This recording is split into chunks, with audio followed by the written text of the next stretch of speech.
I'm B. Hi, I'm Lily. And this is the Off Topic Always podcast. And today we're talking about the default male. So basically, the reason we're doing this is because for my English coursework, I've had to read a non-fiction text, and I had to write my own non-fiction text on a theme of my choice, and I chose to do it on women.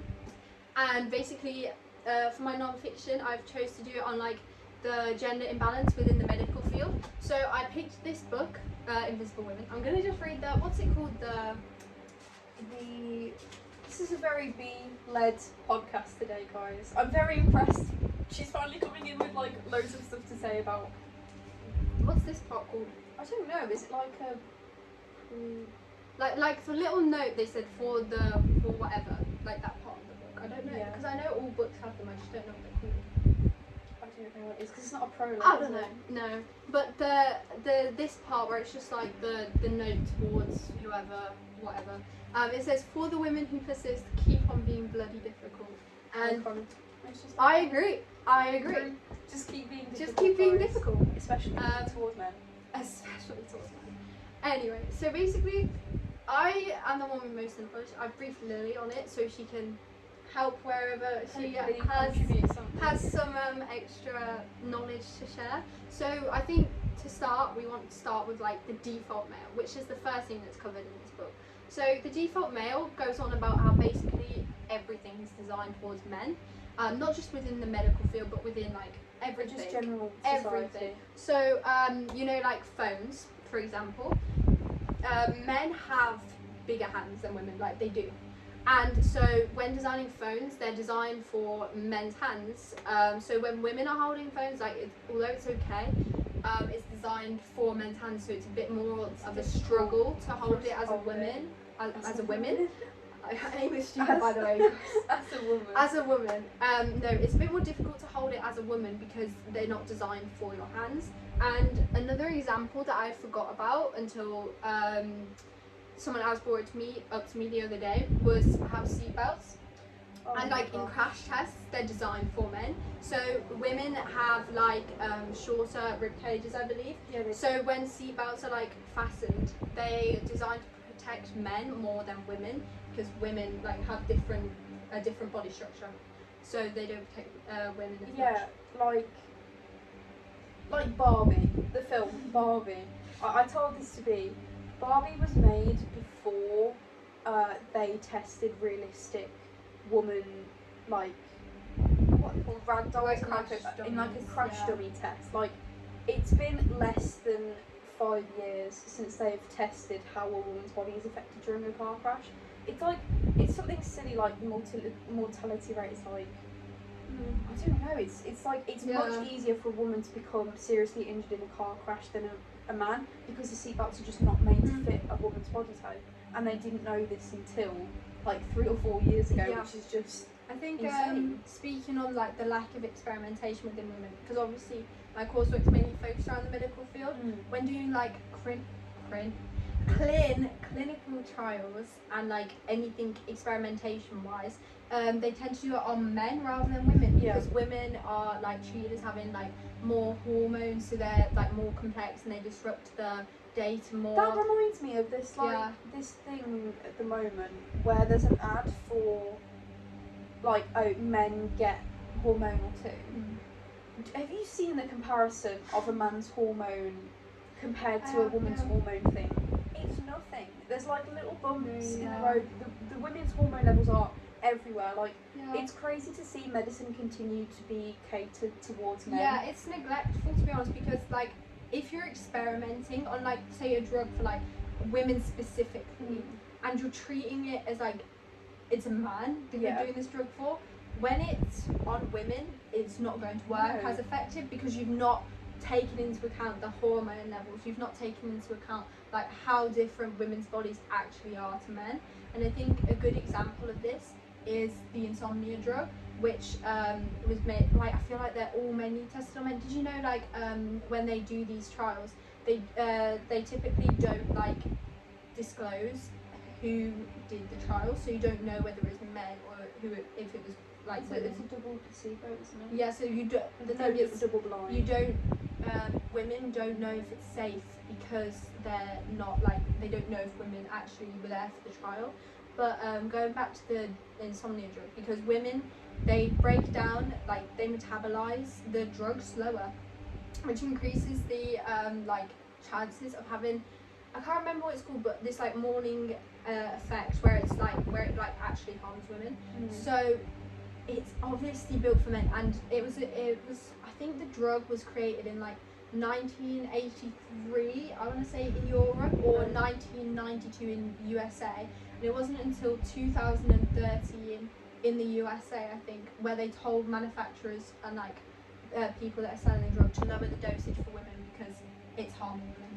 It took them like 2 decades to realise. It's like how like contraceptive medicine is not fully effective, and like I take the contraceptive pill. I don't know if you do as well, but the paperwork that comes with it to show the side effects is literally no joke, about this big.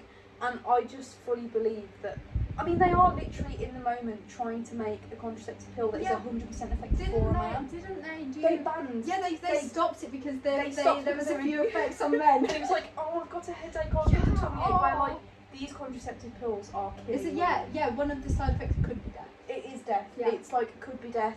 It's like blood thickening, blood clots, strokes, all this like weight gain, weight loss. And yet, and they stopped it. They stopped it for the men. It was getting my tummy ache. What a shame. What a shame.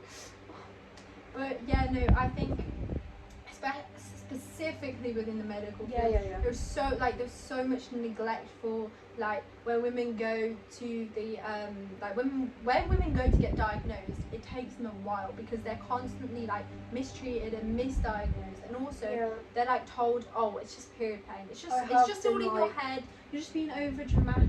Yeah, I haven't been for a formal diagnosis, but I know from experience that going to the doctors for something like, so I had like fainting spells about a year ago.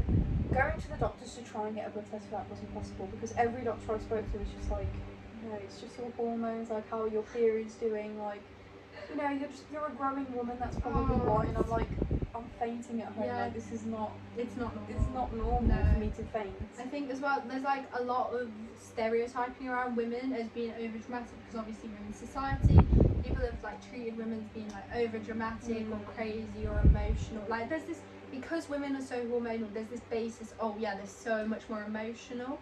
And I think a lot, I've researched this because obviously I did classics as well. From ancient Greece, there was like the root word hystera, which is where like being hysterical comes from, and that's like rooted around women. Yeah. And then also, I was also told this the other day by the same person, hysterectomy, which is like really like taking the madness out or something, like get rid of the madness. Is like around women, and it's like from the same root word. What the heck? So yeah, that was actually a great thing to add my course. That's how deep misogyny runs. It runs so deep, and no one even realizes it. And that's why I really wanted to do my coursework on this, because I've obviously been a feminist for so long, like for ages. I've been a feminist as soon as I knew what the words. To be fair, not even since I knew the words. I just believed women are meant to be equal, and that's what feminism is. We've always believed men. Feminism is. Always believed men and women should be equal. We just never had a label to it. And then since having a label for it, it's just like, this is a bit unrelated, but like this is how deeply misogyny runs. So like, shaving your legs, right? I find this to be really controversial because a lot of people say that, you know, I don't shave my legs for other people, I shave it for myself. The problem with that statement is that no matter what you think you shave your legs for, you are shaving it for society. And like, I shave my legs, but it's because like, just think of it this way, if it was never the societal norm to shave your legs, you wouldn't know what it felt like to have hair off your legs, and so you wouldn't go, oh, I don't like the feeling of hair on my legs, because that would never be a thing. Like, you can't say that. It's good to have a choice, and that's the importance of feminism. It's good to have a choice whether to shave or not, but if you do shave and you're saying it's just for me, it's not just for you. It's extremely deeply rooted in being clean, or you know, trying to present yourself, and then I don't know, it's just something that's been bothering me recently. And it's like, there's this woman on TikTok at the moment who just posted a video and she was in a bikini and she hadn't shaved. And like, people always are so backhanded with this, and it's really sad to see misogyny towards women coming from women. Oh my gosh, nothing actually. Especially in like hurts the more. workplace Yeah. and stuff. But like, so many of the comments are backhanded. It's like, oh, you know, I usually trim or I usually shave, but you look great anyway. Like, what's the need for you to say I usually trim or I usually shave? Just say she's beautiful, because she was a beautiful woman. There's Like, no need to be like backhanded. no, about and anything. there's no need to say I love your confidence, because Oh, what do you mean you love my confidence? Like, what? What does that mean? I don't know. Yeah. That's been bothering me I recently. can tell. Because it's just, no, I think it just bothers me because I understand why people think that way, and I understand that you might shave because you don't like the feeling of hair on your legs or hair anywhere else. But when it comes to where it comes from, it does come from shaving your legs for society. It's socially desirable. So I just thought I'd mention that to show how dangerous it is. It was a good link then, I'm so proud. Thank you so much, Boo. It's just because I can't contribute. See my whole coursework is based on. No, I've spent like weeks doing this, and it's genuinely, this book has opened my eyes so much. Like, I actually really, like, I rarely read non-fiction, but this. Did you buy it specifically for your coursework? I would never have read it otherwise, but it's really like opened my eyes. Like, when doing research into my coursework, you know, like going back to endometriosis, it actually takes like 8 years to get a diagnosis for this, and it's criminally under researched, and also like, not by comparison, but like male pattern baldness, male golf swings, and the effect of endometriosis on the male partner are also really researched, which is actually kind of crazy that they're getting researched like maybe almost as much as endometriosis is, because it's so like under researched. I mean, like, one of the things that I linked to it was postpartum psychosis or postpartum depression. There is so much stigma surrounding postpartum depression and postpartum psychosis, so much so that people are starting to look at the effects on the other partner. What physical effects could that possibly have on the other partner? Especially if they're a man. Yeah. Like, you're not the one pregnant. It's like when, okay, this is annoying. You know when people, like, a man and a woman, and the man says, we're pregnant. We are not pregnant, bitch, I'm pregnant. Like, you're not pregnant. That's not how pregnancy works. Like, it is it is kind of a collab. Yeah. But it's not like a collaborative 9 months, we're pregnant. The woman is pregnant, that doesn't make any sense. Yeah. You know what annoys me though? Like, when men say like, oh, childbirth is easy, period pain is easy, it's like, it doesn't hurt. Do you remember that, like, that I thought it was true because so many boys said it, that there's apparently science around how getting kicked in the balls is more painful than childbirth? Nah, that's such And, rubbish. you know, it's so commonly thought for boys that one of my closest friends, who I'm not friends with anymore, not because of that, but like, he said to me that being kicked in the balls is more painful than childbirth, and I was like, No. no, it's not. You And literally you can't die for that, but you can die for childbirth. I think it's just really stupid, actually, It because obviously I'm not going to say it doesn't hurt, because I imagine that it does Yeah. it does hurt to be kicked in one of the most sensitive parts of your body, but there is no way it hurts more than childbirth. Yeah, I agree. I saw a picture of how large the uterus gets inside the woman's body. What the fuck? It's actually crazy. Oh yeah, Sorry, also, skimming through that yeah, right now. I was just gonna say, like, going back to like researching stuff, there's actually, I'm gonna say a statistic now, Lil, but it is actually real. It's actually 67% more male only. I saw it on your face. It's a real statistic. But there's 67% more male funded, like male research, like male only research, than there is female only research. That's because like men are still catered more towards. So I remember doing statistics about this in sociology, and I can't remember the exact because it was a couple of months ago. Yeah. But I know in terms of education and equal pay. Like, equal pay is not expected to be began to equal out for the next 30 years. yeah, So not in our parents' generation. You know, we'll be older. It's not until like 30, 40 years in the future where equal pay will begin to on equal pay will begin to equal out, and it's like it's a really silly statistic. Like unis are made up of like 65% women, and the majority of universities are filled by women. You know, more women go to higher education than men, but higher achieving and higher paying jobs are more counted and taken up by men, which is a bit insane. Yeah, no, I agree with you. I'm just trying to find, because I literally submitted my coursework today, so I know a lot of stuff, but it's not coming to mind today. So I'm just looking through my book to see if I can. No, I'm so hungry right now. I haven't been hungry for like the past 2 weeks because we're going through a heat wave right now. Oh, the heat, it's actually. We're in England, killing me off. It's killing us off, I think. I feel like melting into my bed right now. Mm-hmm. I mean, it's not that bad because I'm sat just still, but I'm struggling a bit. I can't find any points now. Do you want to just talk about feminism in general while Yeah, I'll talk about stuff that annoys me and stuff that doesn't. So I think it's very weird for a woman to say she's not feminist. Yeah. Like, or a man, but I guess it's expected of a man to say he's not feminist, but especially when a woman says she's not feminist, that really annoys me, and I think we really need to work on educating people more on what feminism actually is, because I mean, it's not okay for you to be older than 12 and not know what feminism is, because you have access to the internet, you have access to libraries. Like, don't act like it's hard to find this information, but a lot of people mistake feminism for women over men, when from the beginning it has been women are equal to men. And there's this girl on a podcast the other day who said she's not feminist, and there was lots of controversy surrounding that, of course. I mean, she's on a podcast voicing her own opinion, so there you go. She's performing feminism, but whatever. And like, there was loads of controversy, understandably, and then a week later she came back saying that, oh, sorry, I didn't know what feminism meant. I think I know exactly.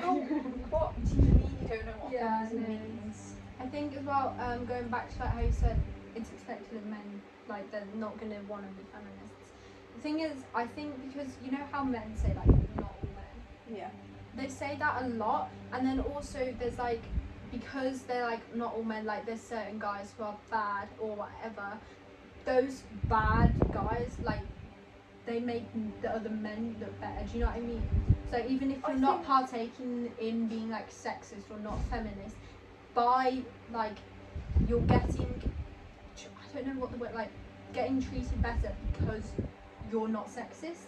Like you're benefiting from it. Yes. I just think that the phrase "not all men" is extremely harmful, because yes, it's true, not all men, but it is majority men. Yeah. And that's what we're trying to show you, that we're not saying that you are this, you are that. We're trying to show you that majority of men do these things, and you know, like domestic abuse. Although obviously it's very important to draw attention to all kinds of domestic abuse, but I know that some men take it to the degree where they're like, there's not enough focus on women domestic abuse towards men. But the reality of domestic abuse statistics is actually men domestically abusing men and men domestically abusing women. It is a very extremely small percentage that is women showing and performing domestic abuse, and obviously there still should be things surrounding that, because obviously if it's such a small percentage of people might not know about it, but it's really important for you to know that it's very heavily men.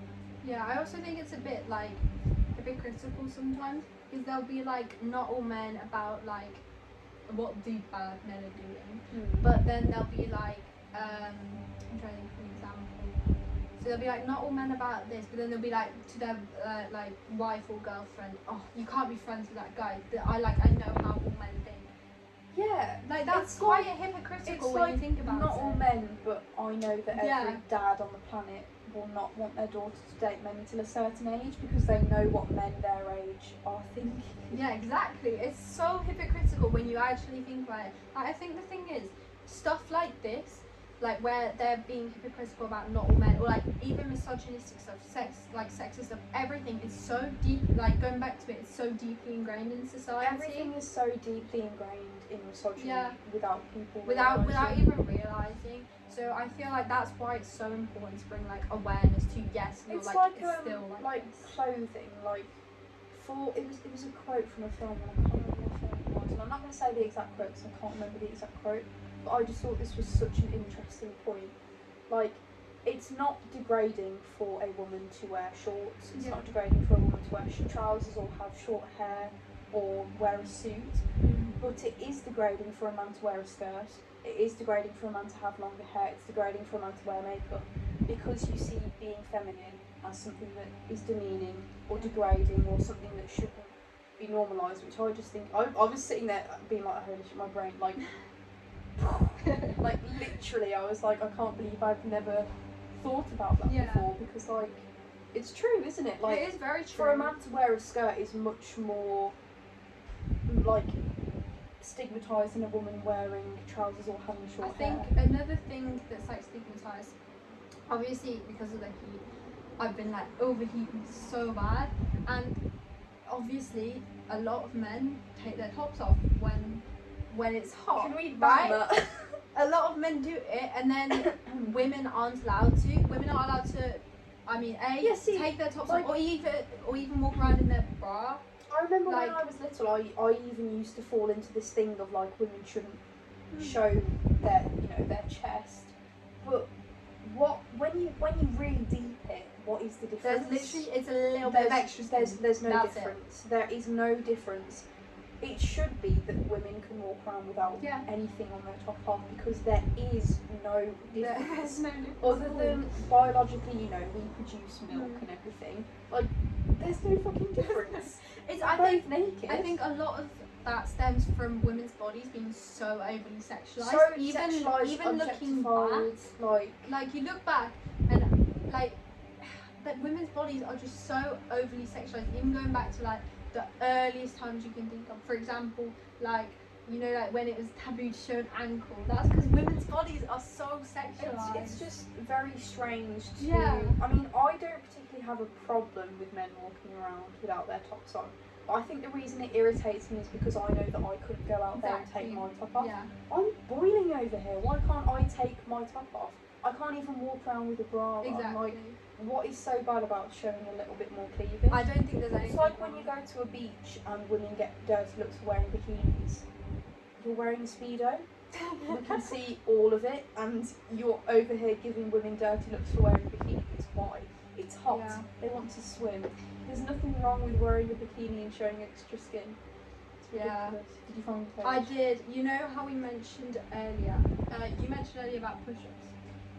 Yes, I did. Do you want to talk about that first, then I'll go into this? I don't have any major scientific, because I'm not a scientist still by any means, but there's this thing that I didn't know, but the default stance for a push-up is not catered towards women, because the way our bodies is built means that our like centre of balance is different to men, and so when you see people putting their arms straight to do a push-up, that doesn't work on a woman's body, and it's very hard and actually causes damage in the long run for women if they do it. And so we need to put our elbows out and centre our balance more, because our bodies are just, our mass is different to a man.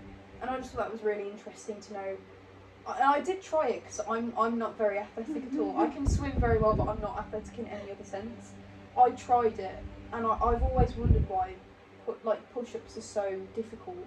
I tried the woman push-up, and I genuinely did 15 on and I was like, I could do so many of these compared to whatever the hell this was in the first place. I just thought it was interesting to see that we've been taught that girls are maybe weaker than men in some aspects, and obviously there is a biological difference between men and women. That's something that we can't ignore, but I wonder how many things in sport are catered towards men that show women to be weak, whereas it's just not, again, designed for the woman. Maybe there's a different way women should run, maybe there's a different way women should do a push-up, for example, maybe there's a different way a woman should swim, I think that's a really interesting thought to think about, because obviously, as you know, things are so catered to men. again, like standard stuff within sport is probably catered towards men. The way you, like Lil said, where you run, like push-ups, etc. I'm sure it's all catered towards men anyway. But basically, because that came to my mind, like failing to account for like female bodies, like within military and stuff. It's also includes the equipment, because the equipment's designed around male bodies. So it says here that there was oh, let me find it. Who's the way finger bends? Shut up. That's my party trick, man. He's gross. These fingers bend really strange, and I'm just. So basically, something it says here: women make up 20% of the U.S. Air Force, and given women have breasts and don't tend to have particularly hairy chests, this sounds like it might be something of a problem for them, because obviously it doesn't, like equipment, etc., doesn't account for women having cleavage. Yeah. So there's also like, I think it said something about the equipment somewhere, because like it's too heavy, like the amount is too heavy for like it to be in the position where it is within the military. I can't find it here, but I know that it mentions it somewhere, where like the amount of equipment in the position, like if it was in a different position for a woman would be fine, but because it's the default standard for a man, it's not. Because, and I think women, so also women in the British Army have been found to be up to 7 times more likely than men to suffer from musculoskeletal injuries, even if they have the same aerobic fitness and strength. They are 10 times more likely than men to suffer from hip and pelvic stress fractures, and that's because of like when they're doing these like what's it called, like the practices and etc. Like, oh, something about the stride here, because like a male like stride, like when you're walking, a man's stride is larger than a woman's, and because they're in the military, they're expected to like march at a specific thing, and have a certain amount of stride. That caused women to have more pelvic injuries because they're doing a larger stride than they should There's be. this thing about, like, not related to the army, but about like the way women and men walk. Women should be swinging their hips more, and that move has been very sexualised within film, media. Like, if you see, even as a woman, if you see a woman walking down the street swinging her hips, you're thinking, what is she doing? Is she drawing attention or something? I can't remember the exact biology for it, but I know that it's actually healthier for you to swing your hips when you walk, because the way your hips and ribs and thighs are built, it's better for you in the long run for your mobility to swing your hips and be a bit more dramatic. I don't know the exact, but I remember. No, I get what it's true. I mean, this is kind of unrelated, but this is funny. I find it really funny that men have no hips. Like, you know, when I didn't realise men didn't have any hips. I just thought they were wearing belts for decoration. If they don't wear a belt, their trousers are just going to fall down, and I find that hilarious. Yeah, that is. Like, it's quite funny. Why you built like that? Where's your hips? You're missing something, sir. We find stuff.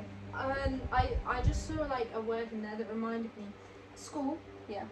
When you're like taught in school, there's like this bias towards boys of being like stronger, obviously. So I remember when I was in like primary school, they'd be like, "Can any strong men? Can any strong boys come and carry some chairs for me?" Sexist. Immediately introducing sexism to a young aged audience. Yeah, it's not very talked about. I mean, I obviously don't want to switch this worthy of the man, but I think it's not recognised at all, the language we use in front of like young boys. I think there should be more. You should be more careful about what you say around boys and girls, of course. But we really need to be careful about what we're saying, because even that, just these kids are like 4 or 5 years old thinking, yes, I'm a boy, I'm stronger than women, I'm gonna lift this chair because the girls can't. Like, it's really, it's very damaging, isn't it? It is, and I think something else that's said so much, which needs to be stopped. Boys will be boys. Boys will be boys. What does boys will be boys mean? He pushes you because he likes you. He hurts you because he likes you. I, from a young age, have never believed that. I thought that was bullshit. But it's so crazy that this is happening in our generation. Yeah. Being told that he hit you because he likes you, or he's pushing you around, he's making fun of you because he likes you. He's pushing me around because he yeah. wants to. And he can get away And with he it can too get because away there's with the it. excuse of boys will be boys. I was about to say something, but I forgot. I've forgotten. No, it's something about, I don't know, but yeah, that. No, I've forgotten it again. Sorry, like, oh yeah. Yorkies, not for girls. Did you ever watch that advert? I feel like we spoke about this before. We probably have, but I'm going to bring it up again. When we were growing up, and we're not old. I mean, we're 16, 17 years old, and you know, I saw that though. We were born in 2009, which was not very long ago at all. And it's crazy to know that even when I was growing up in the early 2010s, I was told and watched adverts that said that Yorkies weren't for girls. And I remember having a Yorkie in school and being told by the boys that I couldn't eat that because I was a girl. What? What I don't get is why certain things are like certainly apply for like boys or girls. Like, why is there a division in what's expected of boys and girls? Because if you think about it, like, as you said, Yorkies classed as being for boys, and then you've also got like certain subjects classed as being boys' subjects. Yeah, STEM subjects. Like STEM subjects. Because something that I've just thought about. Because obviously you've got like people who like STEM. Like, I'm a STEM girl. I'm in like this thing, which is great. Women in STEM, love. I wish I was a woman in STEM. That seems so powerful. I love that. But I'm into humanities, and that's okay. Anyway. Yeah, it's but what I was gonna say is that you know, like what I don't like is when like women go like, oh, I can turn my mind off when I'm with him. Colouring while he's at his big boy job. Is it something like his big boy blue job? Like, yeah, like stupid and like it's that. the thing is, it's what it's painting it as is men. It's going back to the same like derogatory thinking of men need to be the ones working, men need to be the strong ones, and women can only do colouring. They can only do this like. And I think it's like infantilizing women as well. It's infantilizing women, and it's like conforming to the patriarchal structure that we still have, and it's making it worse. It's making it so There's much no worse. need for you to. It's like, I think one of the saddest things is like, obviously we do live in a modern society, and it is so much better than it used to be. I mean, we're very grateful that we can live in a society where we aren't as oppressed. Yeah, and we can still speak our opinion. There's still lots of oppression, but I just think it's very sad to think about marriage. Because obviously now it's more likely that you're going to marry for love. But I've never had this conversation with somebody before, but I know that somebody that would think this and say this, like, marriage is inherently not a romantic thing. And for somebody to say that, you know, like, oh, she must have had a good marriage, she must have really loved him when it was a woman who got married 150 years ago. Marriage is not inherently a romantic thing, and marriage was something that meant that men could own women without it being seen as like oh, he owns her. I don't really know, like... No, I get what you mean, yeah. Like, I just think it's very sad that, obviously now, again, marriage is for love, marriage is a very beautiful thing, but, you know, we still take men's second names, and I think it's just sad the origin of marriage, like, why couldn't have marriage been something? And going off that, you know, like, I saw something the other day where I was like, if you think about it, shouldn't, like, you know how people in the past have been, like, obsessed with, like, oh, we need to have a son so he can carry on our, like, lineage. Yes, in the sense that he will keep his name if he gets married, but technically that's not really, like, a woman gets pregnant, right? You know for sure that's your like blood, like lineage passing down when it's a woman. So why is it that having a daughter when she's literally your direct blood lineage, because she will also get pregnant, pass down your direct blood lineage, but your son can't technically. Do you know what I mean? Yeah. Like he's only carrying your name, he's not carrying like, the actual. If that son never got married or had a wife or never had children, your line would cease to exist. And obviously, like 50 years ago, that would have been seen as, oh my god, our family blood is not going to continue. But then you'd have a daughter who would go and get married, but you wouldn't consider that your family. You wouldn't consider that. Oh, that's my family like line carrying on. When it literally your blood carry, like your DNA is still being passed. I just got reminded of something really funny I saw the other day. Day. This guy commented on a TikTok, and it was like something about like men taking DNA tests to prove they're the father so that they can pay child support. And he was like, I know women take blood tests. I mean, I'm like, if one thing's guaranteed is that woman is the mother. I think he literally said, why do pregnant women not take DNA tests? And I'm like, have we failed biology? I wonder why. Have we failed year 1 biology? What do you mean, why do women not take DNA tests? Are we alright? Yikes. So, yeah, I'm trying to think if there's anything like more Medical related. Yeah, because I can't remember my coursework, even though I literally looked at it today. Probably because you like submitted it and you're like, yeah, that's Yeah, done. like Forget about to it. be fair, it's not done though. That was only my draft. Oh well. But it's okay. I'm gonna find something else. So because hot because I'm there's socks so much right now, but I don't want to get my feet out. That's okay. Your feet aren't on camera anyway. Trying to sneak through to open the room. You're being very subtle. Older ego. Okay, this is kind of interesting actually. Something about women's heart attacks. Yes, go on. So I heard something about this as well. basically, women's heart attacks not like they present differently. Like Yeah, symptoms wise, they present differently, but also mechanically they're apparently different. So the technology that's been developed to search for problems may not be suitable for female hearts because a heart attack is traditionally diagnosed with an angiogram, I think so. which will show where there are obstructed arteries, but women often don't have obstructed arteries, meaning that the scan won't show up any abnormalities. And women who turn up at hospital with angina, which is like chest pain, may simply be discharged with a diagnosis of non-specific chest pain and told they have no significant disease.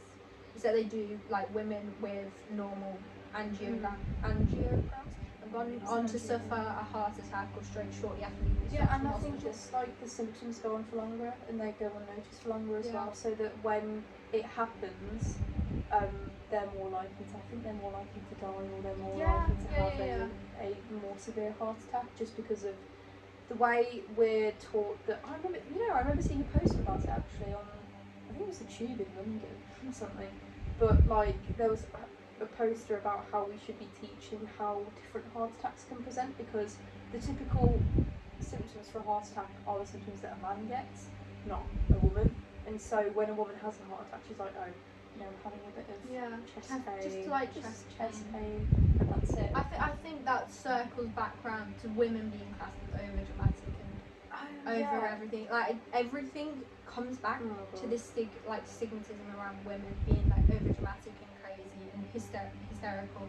Everything, it all comes I've never back understood that, because I know from experience, and obviously this does not mean that all men are like this. I don't want again to turn it into us being like misogynists. No, we're not that. We just want equality, we're just pointing out the clear gender bias within women. I just think that I know from experience that men are more dramatic than women, especially when it comes to certain emotions. Yeah, can I say something? You know, with the World Cup going on right now. Did you see that post about? Okay. Yeah. So basically, obviously, domestic abuse is a huge issue.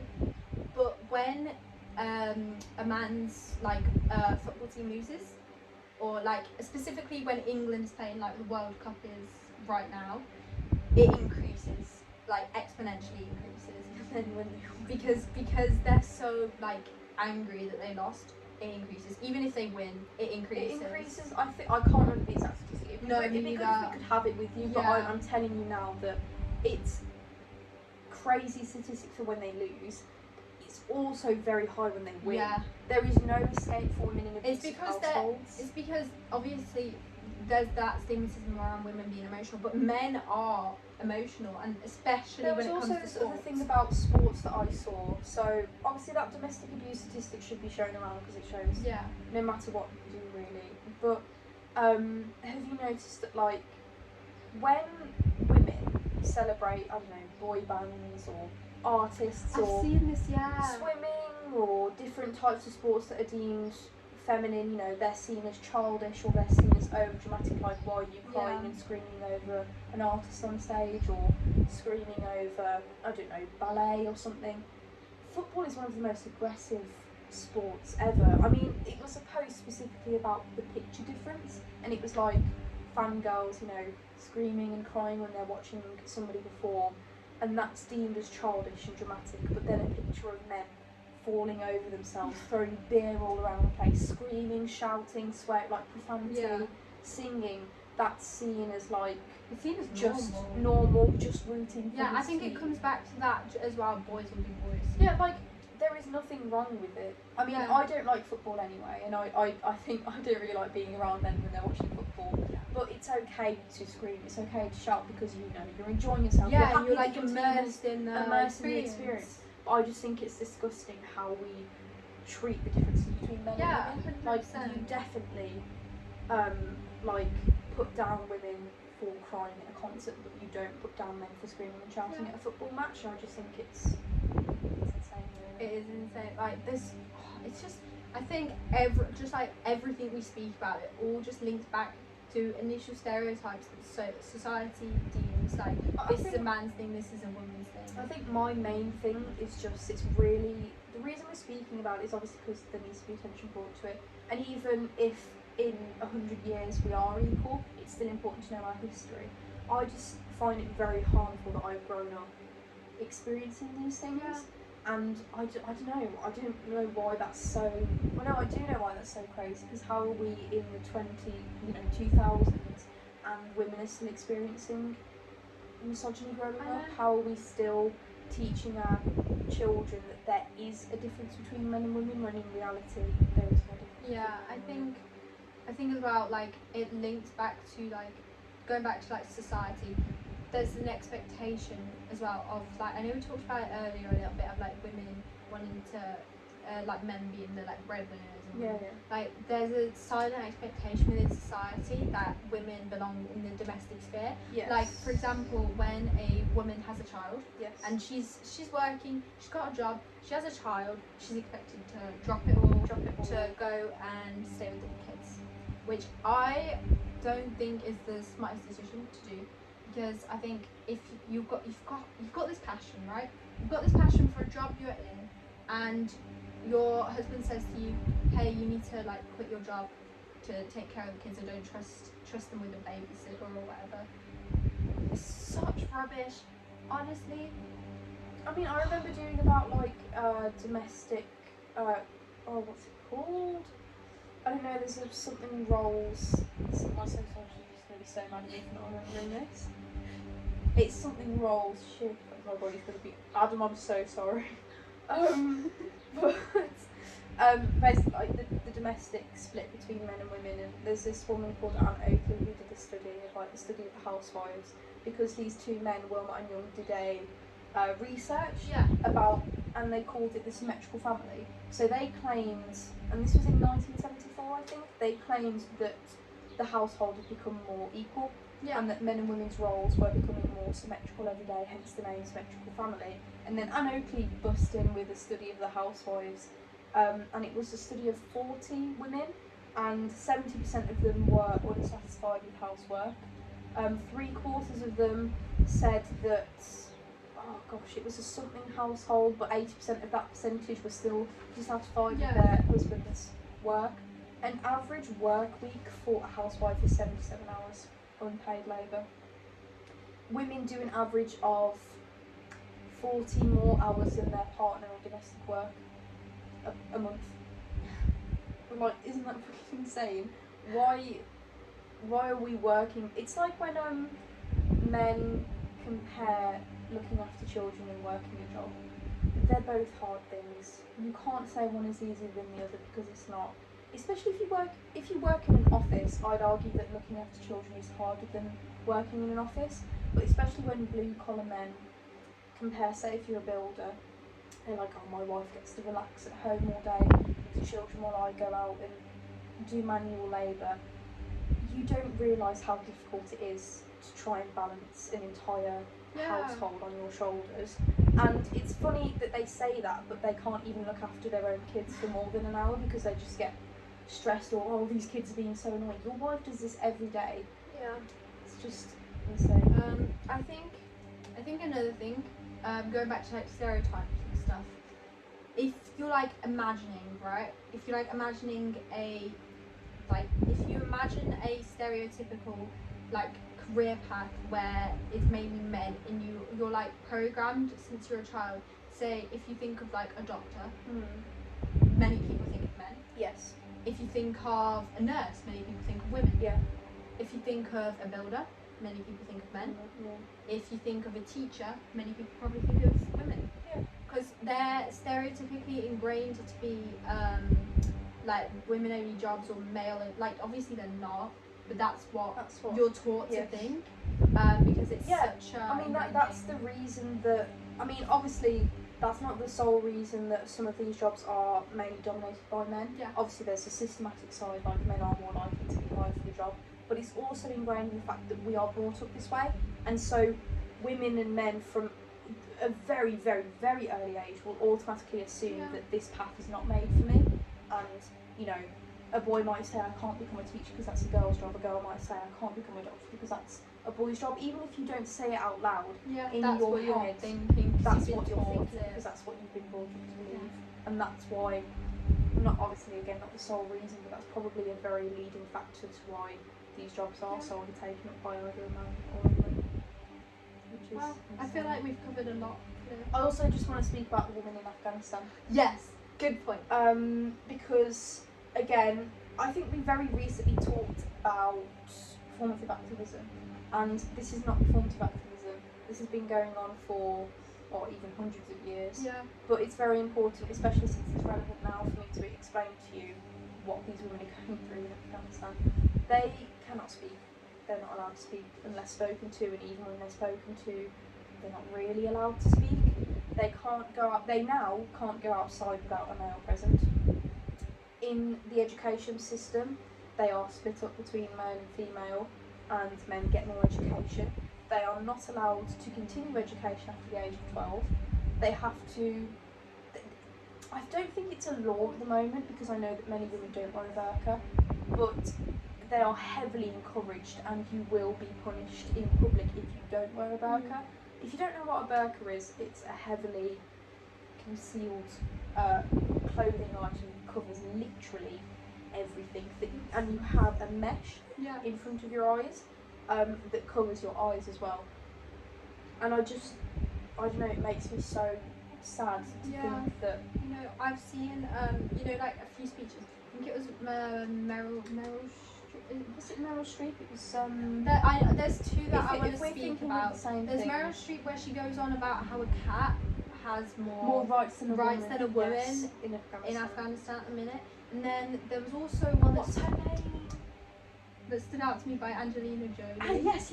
Sorry, Yeah. I've forgotten her name. Her one also stood out to me. Very she was moving. like, she said about how there's probably a woman who's exactly like her, which I relate to a lot. There's probably a woman who's exactly like me, has the same dreams, same ambitions, probably not same drive. She's probably more driven than me. Yeah. Same motivation, same want for everything. Yet I have opportunities that she doesn't have. She's stuck in a refugee camp while no voice. While we're able to actually change what we want.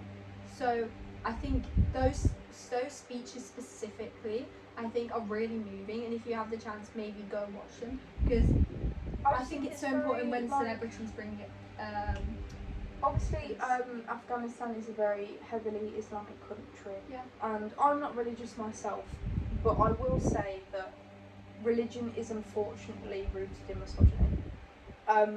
You can follow religion, you can have faith in God, but unfortunately some of the religious texts, after studying them, I do study them, I read them and I study them and I compare them, religious texts and scriptures are heavily misogynistic and oppressive towards women.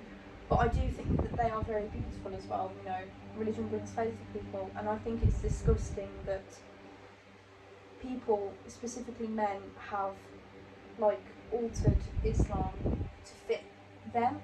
And although there are certain things in the Quran that flip things for men to have power and women to be oppressed, they've deformed it. They've deformed transformed the religion into something that oppresses women and means that men have power, how is it that a woman has to cover herself completely for what? I think it comes back to that stereotype around women's bodies being sexualised. It's just they're so heavily objectified that women are still getting raped and sexually assaulted and catcalled when they're covered in a burqa. In what world do we live in where that is possible? I don't know. I just thought I'd bring it up. Yeah, I think it's important to like bring awareness to issues like this, because I think going back to the performative activism thing, a lot of people like to care when caring is trending, and Afghanistan, the issues within Afghanistan have been going on for so long. People only care when it's brought back up again, and no one talks about it. I think another interesting thing about performative activism is it actually could be good in the long run, because more light is brought to these events, but as soon as it starts getting less as soon as it's not trending, it's gone, which is why it's so important to keep bringing like awareness to these issues, because I feel it actually makes me so sad when I think about the amount of women who are in these refugee camps, or their homes are being destroyed, everything is happening to them, and they're being sexualised, they're being, even in a burqa, like being sexualised. It actually makes me really sad. FGM being so do you know what FGM is? No. Female genitalia mutilation. It's when they sew the vagina, and the point is for when she's married, it's tighter, and the man has to. Have you seen The Husband Stitch? Yes, I have seen The Husband Stitch. But FGM is illegal globally, but there is no defining laws around it in India. And my mum works, I'm not going to tell you where she works, but she works in a school. She has FGM training every year, because she needs to tell authority immediately when she suspects that a child is being taken away to go and get FGM. Yeah. Like, it's actually crazy. There's just so much wrong with society. I feel like people who it doesn't impact don't bring awareness to it, because they feel like, oh, it doesn't affect me, so I don't really have to care. Which is why I've continued to say these things about, like, be careful towards, like, it's good to not say these things in front of boys, bring attention to boys' mental health, bring attention to what's that thing, like male domestic abuse. I still implant these things because even though it doesn't affect me, I know that it happens, but that's what everybody else in the world needs to be doing right now towards bigger things. For example, the oppression of women, because we still live in a patriarchal society. As much as you think we don't, we definitely do. It actually makes me really sad about it. He's about to cry. It's so like, I think for me it's upsetting, but it's more shocking because obviously, like, I've been brought up in a very good home and I've been taught that men and women are equal, but obviously in society, going into society, I've seen and experienced that they're not, and it's quite sad. Very insane. But yeah, the aim of this podcast was to bring some, like, we've spoke about issues like this kind of, but I think we just kind of wanted to go a bit more into detail about why this is still a problem and why things are still catered towards men, even though you might not think they are. And it was a chance for me to to flex my coursework knowledge. You're so smart during this. I was just sitting here like admiring your intelligence for this book. But yeah, so I don't think we have anything else to say. I think that's the it's end very of this hot, episode. so I need to have a shower, like a really cold, freezing cold shower. So or dunk myself in ice.